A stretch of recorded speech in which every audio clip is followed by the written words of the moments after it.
تو جنت it self ایک ایسی جگہ ہے آپ جو بیسٹ امیجن کر سکتے ہیں اپنے خیال میں وہ سے اوپر ہوگا. اس کا جو پہلا سرا ہوگا وہ آپ کے آخری سرے سے اوپر ہوگا.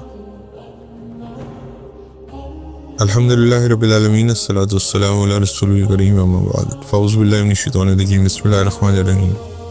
On authority of Abu Hurairah radiyallahu ta'ala anhu, who said, the Prophet Muhammad sallallahu alaihi wasallam said, Allah said, I have prepared for my righteous servants what no eye has seen and no ear has heard, not has it occurred to a human heart.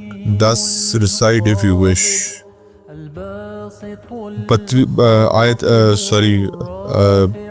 32 number سورہ ہے اور 17th ورس ہے اس کا.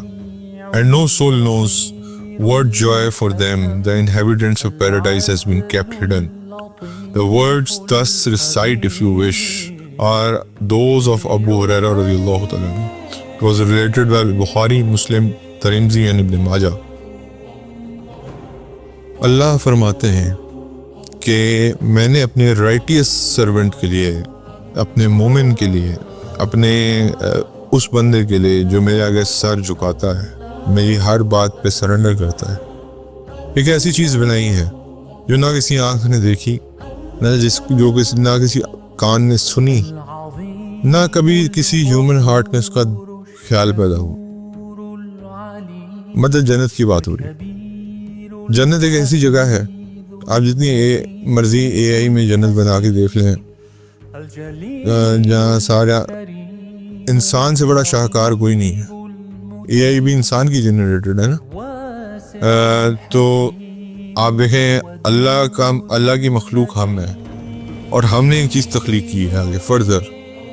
تو اے آئی کی جو power ہے وہ ایک ہیومن مائنڈ سے زیادہ نہیں ہو سکتی. جتنی مرضی آپ اس چیز کو زور لگا لیں، اس کو کمانڈ بھی آپ نے دینی ہے، اس کو آپ نے سچویشن بھی آپ نہیں بتانی، وہ اس چیز کو وہ کرے گا. یعنی کہ آج جنت اور جہنم کے نظارے اگر اے آئی میں دکھائے جاتے ہیں تو اس کے پیچھے ڈسکرپشنز کہاں سے ڈالی جاتی ہوں گی؟ چلیں زیادہ سے زیادہ کوئی نیک بندہ ہوگا وہ قرآن سے ڈالے گا، ڈسکرپشن ڈالے گا، تو کہیں ڈسکرپشن تو ڈالے گا نا کہیں نہ کہیں سے. اللہ فرما رہے ہیں جب میں نے ایسی چیز بنائی ہے جو کسی آنکھ نے دیکھی نہیں آج تک، جس کو کسی کان نے سنی نہیں، اور کبھی کسی ہیومن ہارٹ میں اس کا خیال ہی پیدا نہیں ہوا آج تک. یعنی کہ it is impossible to visualise it کہ جنت کیا چیز ہے. اور اللہ رب العزت نے پھر آگے قرآن کی سورہ نمبر 32 آیت نمبر 17 میں فرمایا، and no soul knows what joy, یعنی کسی روح کو نہیں پتا کہ اس کو کیا انجوائمنٹ یا کیا خوشی ملنے والی ہے. has been kept hidden، جو کہ اس کے لیے اللہ نے چھپا کے رکھی ہے. حضرت ابو ہریرہ رضی اللہ تعالیٰ عنہ کا thus recite if you wish، یعنی کہ یہ قرآن کے وہ میں آپ کو دوبارہ بتا رہا ہوں، چیپٹر 32 verse 17، یعنی کہ سورہ 32 آیت نمبر 17. تو یہ بیسکلی اگر آپ اس ورس کو ریسائٹ کرتے رہیں گے آپ کو بار بار ایک چیز یاد آتی رہے گی کہ میری جانے کی جگہ کون سی ہے. حضرت ابو ہریرہ نے کیوں یہ بات کی؟ جاؤ اگر تم خواہش کرتے اس کو پڑھ لو، اگر میری بات کا یقین نہیں ہے تو جاؤ قرآن میں پڑھ لو اس بات. تو قرآن میں تو یہ موجود ہے، اور اللہ رب العزت نے کہا ہے کہ نو سول نوز واٹ جوائے. یعنی کہ ایک تو اوپر ڈسکرپشن دے دی اللہ کے نبی نے، اللہ کے الفاظ اور اللہ کے نبی کے الفاظ میں کوئی دو رائے نہیں، لیکن قرآن میں پھر اس کو اللہ تعالیٰ نے اسٹیمپ کر دیا کہ کسی نے ایسی چیز نہ دیکھی نہ سنی، نہ اس کے دل میں اس کا خیال پیدا ہوا. تو جنت اٹ سیلف ایک ایسی جگہ ہے آپ جو بیسٹ امیجن کر سکتے ہیں اپنے خیال میں وہ سے اوپر ہوگا. اس کا جو پہلا سرا ہوگا وہ آپ کے آخری سرے سے اوپر ہوگا. تو یہ آیت اگر میں اور آپ بار بار پڑھتے رہیں تو مجھے اور آپ کو ایک شوق پیدا، انسان کے اندر نا اللہ نے تجسس رکھا ہے، یہ یاد رکھیے گا.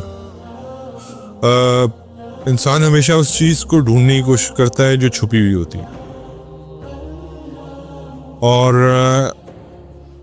یہ تجسس اس وقت تک قائم رہے گا جب تک میں اور آپ قرآن کے ساتھ جڑے رہیں گے، اور مجھے اور اس آیت کو اگر ہم پڑھتے رہیں بار بار تو مجھے اور آپ کو تجسس رہے گا کہ کیا ہوگا وہاں جا کے، واٹ ول ہیپن۔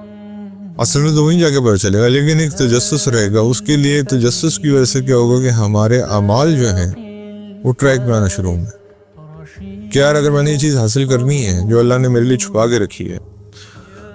آپ ایک بیسٹ فرینڈ ہو جائے یا ایک ہسبینڈ ہو جائے، ایک وائف ہو جائے، وہ اپنے کسی کو اگر سرپرائز دینا چاہتی تو اپنی طرف سے وہ کوشش کرتا ہے کہ بیسٹ چیز، دس از اے سرپرائز فرام اللہ۔ یاد رکھیے ایک سرپرائز آف اللہ ایک ایسی چیز ہے جو کریٹر کا سرپرائز ہوگا، وہ میں اور آپ شاید برداشت نہیں کر سکتے۔ تبھی موت کو پہلے ذبح کر دیا جائے گا، کیونکہ جنتی اگر اپنی جنت دیکھ لیتے ہیں تو وہ خوشی سے مر جائے گا۔ یہ تو آپ نے کبھی یہ الفاظ سنے، خوشی سے ہی مر جانا؟ غم سے لوگ مرتے ہیں۔ اس لیے جہنم میں بھی جب جہنمی اپنی جہنم دیکھے گا وہ خوشی سے غم سے نڈھال ہو کے مر جائے گا۔ اس لیے موت کو پہلے ختم کر دیا جائے گا، موت کو ایک مینڈے کی شکل میں لایا جائے گا اور اس کو ذبح کر دیا جائے گا۔ then there is no موت coming۔ تو اس لیے نہ جنتی اپنی خوشی میں فوت ہوگا اور جہنمی جو ہے وہ اپنے غم میں فوت نہیں ہوگا، اور یہ ہمیشہ کے لیے یہی ہے۔ اور جب آپ یہ چیز سوچتے ہیں نا، ابھی آپ چلیں ایک چیز تو آپ کو سمجھ آ گئی، یہ تو ادھر سے سمجھ آ جانی چاہیے کہ آپ انفائنائٹ لائف پہ جب آپ سوچتے ہیں تو آپ کا ہیومن ہارٹ اس کو ایکسیپٹ کرتا۔ آپ سوچیں دیر از نو اینڈ ٹو اٹ۔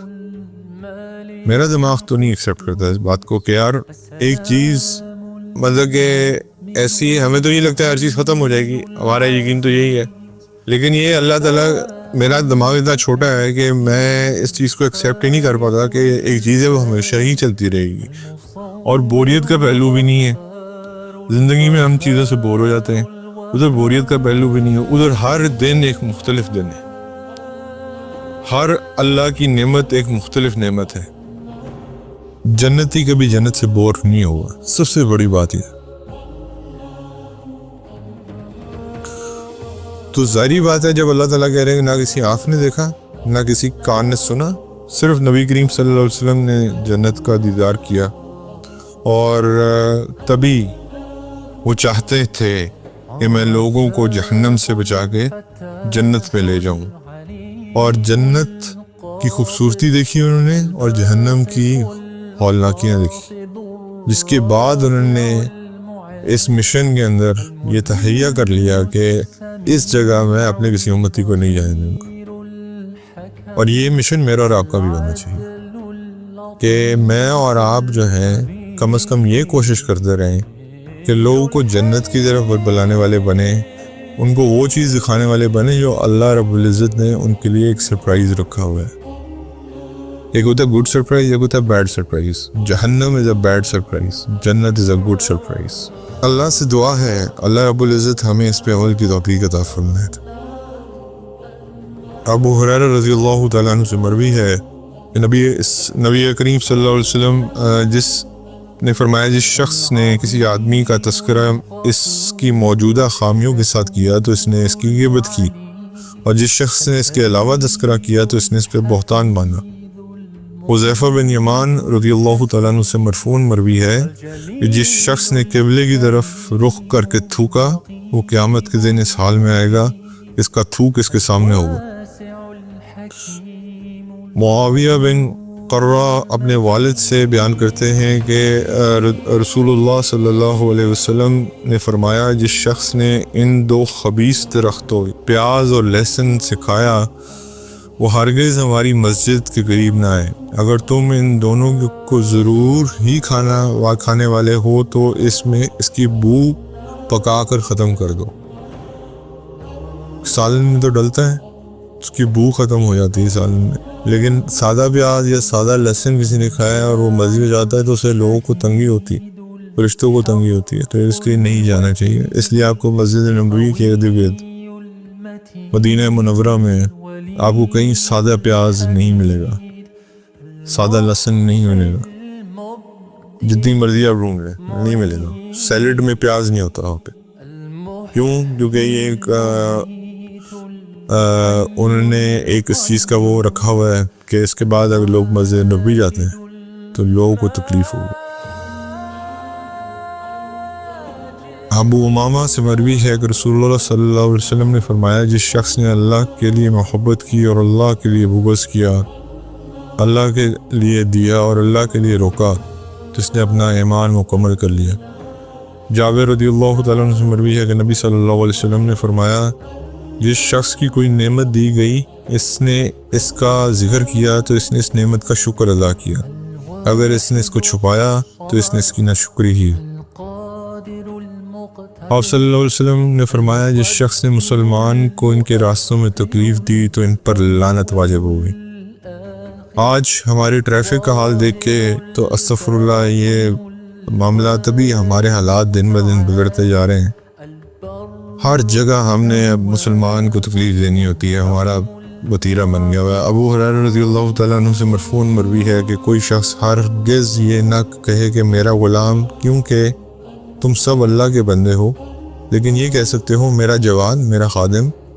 اور غلام یہ نہ کہے کہ میرا رب یعنی کہ مالک، بلکہ کہے میرا سردار. یعنی کہ الفاظ کا چناؤ جو ہے یہ بڑا دھیان سے کرنا چاہیے. اشد بن قیس رضی اللہ تعالیٰ عنہ سے مرفوع مروی ہے کہ جس شخص نے لوگوں کا شکریہ ادا نہیں کیا، اس نے اللہ کا بھی شکریہ ادا نہیں کیا. حذیفہ بن یمان رضی اللہ تعالیٰ عنہ سے مرفوع مروی ہے کہ چغل خور کبھی جنت میں داخل نہیں ہوگا. سلمان سے مروی ہے کہ نبی صلی اللہ علیہ وسلم نے فرمایا، کوئی شخص اپنی طاقت سے زیادہ مہمان کے لیے تکلف نہ کرے. اس میں ایک حدیث آپ کو میں نے پہلے بھی بتائی تھی کہ بدترین مہمان وہ ہے جو اپنے لیے تکلف ایکسپیکٹ کرے، اور بدترین میزبان وہ ہے جو تکلف کرے. عبداللہ رضی اللہ تعالیٰ عنہ سے مرفوع مروی ہے کہ نبی نماز پڑھنے والے اور مسافر کے علاوہ کسی کے لیے رات کو جاگنا درست نہیں. عبداللہ بن بریدہ اپنے والد سے مرفوع بیان کرتے ہیں، اتنے ساڑی راتاں جڑی موویاں میں نکل جاندی. عبداللہ بن بریدہ اپنے والد سے مرفوع بیان کرتے ہیں کہ منافق کو میرا سردار مت کہو، کیونکہ اگر وہ تمہارا سردار ہوگا تو تم اپنے رب عز و جل کو ناراض کر دو گے. انس بن مالک رضی اللہ تعالیٰ عنہ سے مرفوع مروی ہے کہ جس شخص نے اپنے غصے پر قابو پا لیا، اللہ تعالیٰ اس سے اپنا عذاب روک لے گا. اور جس شخص نے اپنی زبان کی حفاظت کی، اللہ تعالیٰ اس کی پردہ پوشی کرے گا. اور جو شخص اللہ سے معذرت کرے گا، اللہ اس کی معذرت قبول کرے گا.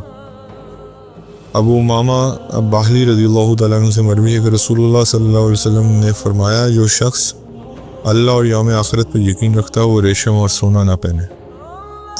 ابو ہریرہ رضی اللہ تعالیٰ عنہ سے مرفوع مروی ہے کہ جس شخص نے قطع رحمی کی یا نافرمانی پر قسم کھائی، وہ موت سے پہلے اس کا وبال دیکھ لے گا. عبداللہ بن عمر رضی اللہ تعالیٰ عنہ سے مروی ہے کہ رسول اللہ صلی اللہ علیہ وسلم نے فرمایا، جو شخص خاموش رہا وہ نجات پا گیا. ابو امامہ رضی اللہ تعالیٰ عنہ سے مرفوع مروی ہے کہ جس شخص نے رحم کیا، اگرچہ ایک چڑیا کو ذبح کرنے میں ہی کیوں نہ ہو، اللہ تعالیٰ قیامت کے دن اس پہ رحم کرے گا.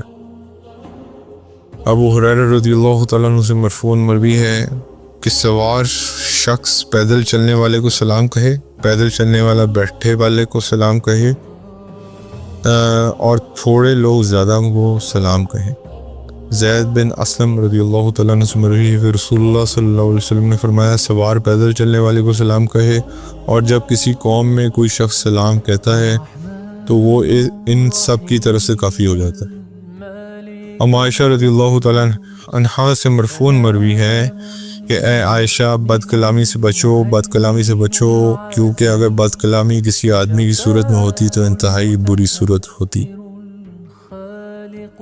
عبداللہ بن عمر رضی اللہ تعالیٰ عنہما سے مروی ہے کہ رسول اللہ صلی اللہ علیہ وسلم ایک غزوہ سے واپس آ رہے تھے تو آپ صلی اللہ علیہ وسلم نے فرمایا جب سفر سے واپس آؤ تو رات کے وقت اپنی بیویوں کے پاس نہ ہو اور نہ بے خبری میں بغیر بتائے ہو۔ ابو ہریرہ رضی اللہ تعالیٰ عنہ سے مروی ہے کہ کوئی شخص کسی شخص کے لیے اپنی جگہ سے کھڑا نہ ہو لیکن کشادہ ہو جایا کرو، اللہ تعالیٰ تمہیں کشادہ کر دے گا۔ عبداللہ بن عمر رضی اللہ تعالیٰ عنہ سے مرفوع مروی ہے کہ جو مومن لوگوں میں مل کر رہتا ہے اور ان کی تکلیفوں پر صبر کرتا ہے وہ اس مومن سے بہتر ہے جو لوگوں سے مل جل کر نہیں رہتا اور ان کی تکلیفوں پر صبر نہیں کرتا۔ جابر بن عبداللہ رضی اللہ تعالیٰ عنہ سے مرفوع مروی ہے کہ جو شخص اپنے بھائی کی ضرورت میں لگا رہتا ہے اللہ تعالیٰ اس کی ضرورت میں لگا رہتا ہے۔ ابو ہریرہ رضی اللہ تعالیٰ عنہ کہتے ہیں کہ رسول اللہ صلی اللہ علیہ وسلم نے فرمایا جس شخص کو اللہ تعالیٰ نے زبان اور شرمگاہ کے شر سے بچا لیا وہ جنت میں داخل ہوگا۔ ابو ذر رضی اللہ تعالیٰ عنہ سے مرفوع مروی ہے کہ تمہارے خادموں میں سے جو تمہیں موافق ہوں یا تمہارے فرما بردار ہوں انہیں اپنے کھانے سے کھلاؤ، اپنے کپڑوں میں سے پہناؤ، اور تمہارے خادموں میں سے جو تمہارے موافق نہ ہوں یا ناپسندیدہ ہوں یا جو تمہارے فرما بردار نہیں ہیں تو انہیں بیچ دو اور اللہ کی مخلوق کو عذاب نہ دو۔ جریر رضی اللہ تعالیٰ عنہ سے مروی ہے کہ رسول اللہ صلی اللہ علیہ وسلم نے فرمایا جو رحم نہیں کرتا اس پہ رحم نہیں کیا جاتا، جو معاف نہیں کرتا اسے معاف نہیں کیا جاتا، جو توبہ نہیں کرتا ہے اس کو توبہ کی توفیق نہیں دی جاتی۔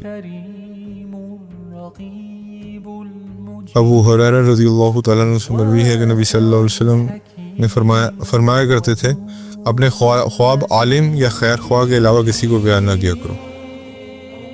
ابو ہریرہ رضی اللہ تعالیٰ عنہ سے مرفوعاً مروی ہے کہ میرے نام اور کنیت کو جمع نہ کرو، میں ابو القاسم ہوں، اللہ تعالیٰ دیتا ہے میں تقسیم کرتا ہوں۔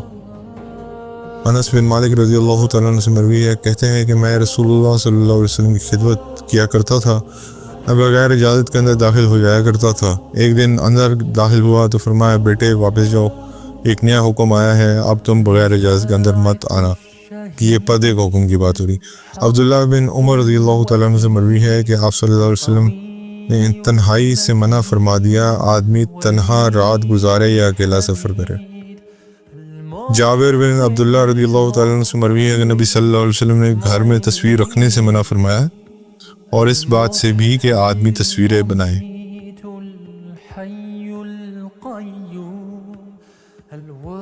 نبی صلی اللہ علیہ وسلم ایک صحابی سے مروی ہے کہ نبی صلی اللہ علیہ وسلم نے سائے اور دھوپ کے درمیان بیٹھنے سے منع فرمایا، یہ شیطان کی بیٹھنے کی جگہ ہے۔ عبداللہ بن عمر بن عاص رضی اللہ تعالیٰ عنہ سے مرفوعاً مروی ہے کہ آپ صلی اللہ علیہ وسلم نے اس بات سے منع کیا کہ کوئی آدمی دو آدمیوں کے درمیان ان کی اجازت کے بغیر مت بیٹھے۔ ابو برزہ رضی اللہ تعالیٰ عنہ سے مروی ہے کہ میں نے کہا کہ اے اللہ کے رسول صلی اللہ علیہ وسلم میرے ایسے عمل کی طرف رہنمائی کیجیے جس سے میں یہ نفع اٹھا سکوں۔ آپ نے فرمایا مسلمانوں کے راستے سے تکلیف دہ چیز ہٹا دیا کرو۔ ابو ہریرہ رضی اللہ تعالیٰ عنہ سے مرفوع مروی ہے مومن الفت کرتا ہے۔ ابو ہریرہ رضی اللہ تعالیٰ عنہ سے مرفوع مروی ہے مومن الفت کرتا بھی ہے اور لوگ اس سے الفت رکھتے بھی ہیں، اور اس شخص سے کوئی بھلائی نہیں جو الفت نہیں رکھتا اور نہ لوگ اس سے الفت رکھتے، اور لوگوں میں بہترین وہ ہے جو لوگوں سے کے لیے سب سے زیادہ نفع مند ہے۔ سہل بن سعد رضی اللہ تعالیٰ عنہ سے مرفوع مروی ہے مومن سراپا الفت ہے، اس شخص میں کوئی بھلائی نہیں جو الفت نہیں کرتا نہ اس سے الفت کی جاتی۔